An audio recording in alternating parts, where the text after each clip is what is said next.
स्वागत है आप सभी का कुमार आईटी इन्फॉर्मेटिव चैनल में। दोस्तों आज मैं एक बहुत ही इंपॉर्टेंट मुद्दे पे बहुत ही इंपॉर्टेंट देने वाला हूँ, आपको जानकारी देने वाला हूँ। देखिए, इंडियन रेलवे में बहुत से छात्र चाहते हैं कि मैं अप्रेंटिसशिप कर लूँ, लेकिन उसमें फार्म भी अप्लाई करते हैं, फिर उनको होता है कि उनका सिलेक्शन नहीं होता है, फिर बहुत सी चीज़ें होती हैं, उनको पता नहीं चल पाता है। तो देखिए, इसमें कुछ पॉइंट्स होते हैं जिसके बारे में आज आपको बहुत अच्छी तरह से बताने वाला हूँ। अगर आप फार्म अभी आपका ईस्टर्न रेलवे का आया हुआ है, अगर आप फार्म को भरना चाह रहे हैं तो उसके बारे में आप समझ लीजिए सारी चीज़ें। क्वेश्चन होते हैं लोगों के मन में, जैसे पहला क्वेश्चन है कि अप्रेंटिसशिप रेलवे से करने का क्या नुकसान है। पहला ऑप्शन ये है आपका, अप्रेंटिस रेलवे से करते हैं तो उसका क्या नुकसान है। दूसरा आपका है क्वेश्चन, क्या क्या फायदा है अप्रेंटिसशिप करने का। तीसरा आपका क्वेश्चन है, क्या प्रोसेस है अप्रेंटिसशिप का। चौथा क्वेश्चन होता है, क्या काम होता है अप्रेंटिसशिप में, करने के बाद वहाँ पे करना क्या होता है। पांचवा क्वेश्चन होता है, फार्म कब भराता है, इसका कब फार्म भरते हैं, कब फार्म आता है। और छठवां क्वेश्चन होता है दोस्तों, इसमें एलिजिबिलिटी क्या होती है। तो दोस्तों मैं आपको हर एक स्टेप के बारे में बताना चाहता हूँ और आप इसको बहुत ही केयरफुली देख लीजिए। अगर आपने इसको एक बार समझ लिया तो आपका फार्म भरने में बहुत ही हेल्पफुल होगा। तो पहले ऑप्शन में बात कर लेते हैं दोस्तों, इसका नुकसान क्या है। तो दोस्तों नुकसान ये है, रेलवे में अप्रेंटिसशिप का फार्म आप अप्लाई करते हैं तो इसमें बहुत टाइम लग जाता है। टाइम का कभी कभी 2-2, 3-3 साल तक फार्म अप्लाई करने के बाद मेरिट नहीं आती, लिस्ट नहीं आती है। तो जनरली अभी तो थोड़ा तेज काम हो गया, लेकिन फिर भी जो है 6 महीना तो लग ही जाता है फार्म अप्लाई करने में। तो ये दोस्तों बहुत नुकसान है। 1 साल की अप्रेंटिस करने के लिए अगर हम 2 साल 3 साल इंतजार करेंगे तो उससे अच्छा है कि हम दोस्तों और कहीं से अप्रेंटिस कर लेंगे। बहुत सी अप्रेंटिस आती है, तो रेलवे के भरोसे ही नहीं रहेंगे। दूसरा क्वेश्चन आता है दोस्तों यहाँ पे आपका, क्या क्या फायदा होता है रेलवे अप्रेंटिस। तो दोस्तों रेलवे अप्रेंटिस करने का फायदा यही है कि आपको यहाँ पर जो है 20% का कोटा मिल जाता है।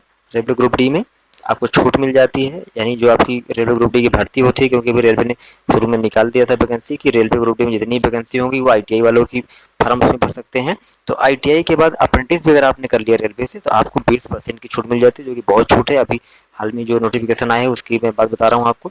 दूसरी इसमें उम्र में छूट मिल जाती है दोस्तों। अगर आप देखेंगे कि आपकी उम्र रेलवे के कैटेगरी से ज़्यादा हो गई है, आप ओवर एज हो गए हैं, लेकिन आपने अगर उसमें अप्रेंटिस कर रखी है तो आपको उसमें 3 साल की 4 साल की जो नियम है उसके साथ आपको छूट मिल जाती है दोस्तों।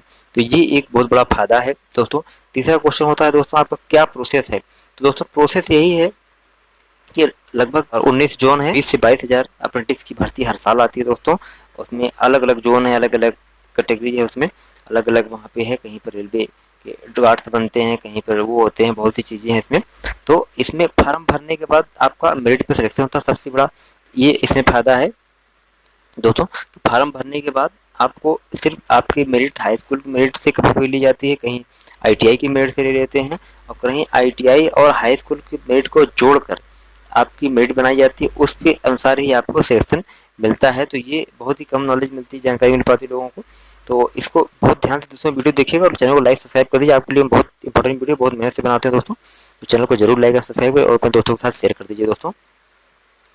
तो रेलवे में दोस्तों कोई भी एग्जाम नहीं होता, आप इस चीज़ को ध्यान रखिए। रेलवे अप्रेंटिसशिप में, रेलवे में अप्रेंटिस करने के लिए आपको सिर्फ सिंपल सा फार्म भरना होता है और बहुत ही केयरफुली फार्म भरना होता है, सही तरीके से भरना होता है। उसके बाद इसमें कोई एग्जाम नहीं होता, सीधा इसमें जो है मेरिट पे सिलेक्शन होता है। तो मेरिट हमने आपको बता ही दिया, कभी हाई स्कूल से, कभी आईटीआई से, कभी दोनों को मिला के लिया जाता है। तो अलग अलग जोन वाइज अलग अलग अपना उनका एक नियम होता है, उस नियम से वो अपना इसमें लेते हैं। तो जहाँ पे फार्म जाता है उसमें दिया जाता है सारा कुछ नोटिफिकेशन में, उसको पढ़ के आपको फार्म अप्लाई करना होता है दोस्तों। और इसमें डॉक्यूमेंट वेरिफिकेशन होता है। वेरिफिकेशन के बाद दोस्तों आपकी ज्वाइनिंग होती है। तो सबसे पहले आप फार्म भरेंगे, उसके बाद इसमें मेरिट बनेगी, मेरिट बनेगा आप डॉक्यूमेंट वेरिफिकेशन होगा, मेडिकल होगा, उसके बाद आपकी दोस्तों ज्वाइनिंग होती है। तो ये सब करने में बहुत लंबा प्रोसेस लग जाता है, बहुत लंबा टाइम लग जाता है दोस्तों।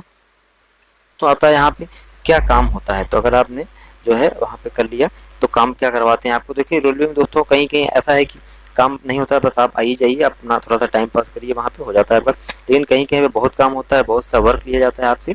तो इस तरह से अलग अलग जोन के हिसाब से वहाँ पे कौन सी किस जोन में आपका हुआ है, तो इस हिसाब से वहाँ पे क्या बन रहा है, क्या काम हो रहा है, उस हिसाब से वहाँ पे आपको काम करना होता है।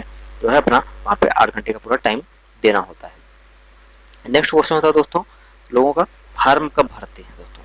नेक्स्ट क्वेश्चन क्या होता है, तो फार्म कब भरते हैं। तो देख लीजिए, फार्म भरने का इसमें कोई डेट फिक्स नहीं होता दोस्तों। लगभग हर साल फार्म आता रहता है, साल में हर 2-2 4-4 महीने पे इसका कहीं ना कहीं से फार्म आता रहता है। अलग अलग डिपार्टमेंट अपने अलग अलग फार्म निकालते हैं, तो इस तरह से फार्म इसका आता रहता है। तो फार्म आप देखते रहिए, मेरे चैनल पे आपको मिलता रहेगा जानकारी, तो उसमें आप फार्म देख के भर सकते हैं दोस्तों। अगला क्वेश्चन दोस्तों होता है एलिजिबिलिटी का। तो लोग सोचते हैं कि मेरा इसमें एलिजिबिलिटी क्या है। तो एलिजिबिलिटी वाला भी देख लीजिए दोस्तों। एलिजिबिलिटी क्या है आपकी, यानी योग्यता क्या है, इस फार्म को आप भरेंगे तो आपकी क्या योग्यता है। तो सबसे पहला होता है आपका इसमें 10th, यानी आप हाई स्कूल पास हो। लेकिन हाई स्कूल में दोस्तों यहाँ पे आपको 50% से कम नहीं होना चाहिए। अगर आप 50% से ज़रा सा 1.1 भी कम हो गए तो आप फार्म मत भरिए। 50% से जितना ही ज़्यादा रहेगा दोस्तों, आपकी उतनी ही ज़्यादा चांसेस हैं रेलवे में अप्रेंटिस करने की, रेलवे में अप्रेंटिस होने की।